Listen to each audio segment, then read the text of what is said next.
Tnediet uffiċjalment l-inizjattiva tal-Beach Patrols mill-Aġenzija Leza fejn l-uffiċjali tagħha ikunu preżenti fl-aktar bajiet frekwentati f'pajjiżna tul l-istaġun tas-sajf bilan li jsaħħu iżjed is-sigurtà, l-ordni u anke l-indafa f'dawn l-ispazji pubbliċi. L-inizjattiva li se topera mill-4 ta' Lulju sa 30 ta' Wissu kull nhar ta' Sibt, ħdud u festi pubbliċi bejn l-10 ta' filgħodu u s-6 ta' filgħaxija tinvolvi 12 il-bajja prinċipali madwar il-pajjiż.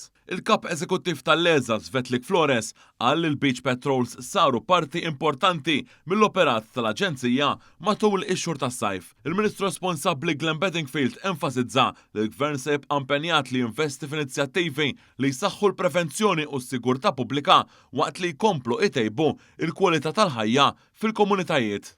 Ir-regoli qegħdin hemmhekk biex jipproteġu lin-nies biex jdejquhom. Aħna il-bajiet għalina huma spazji pubbliċi miftuħa li jridu jitgawdew f'sigurtà, jrid ikun hemm il-bodordi u anke il-paċi pubbliku. Għalhekk nixtieq nirringrazzja lill-uffiċjali tal-komunità li se jkunu qed joffru dan is-servizz sabiex ikollna kif qed aktar sigurtà fuq il-bajiet.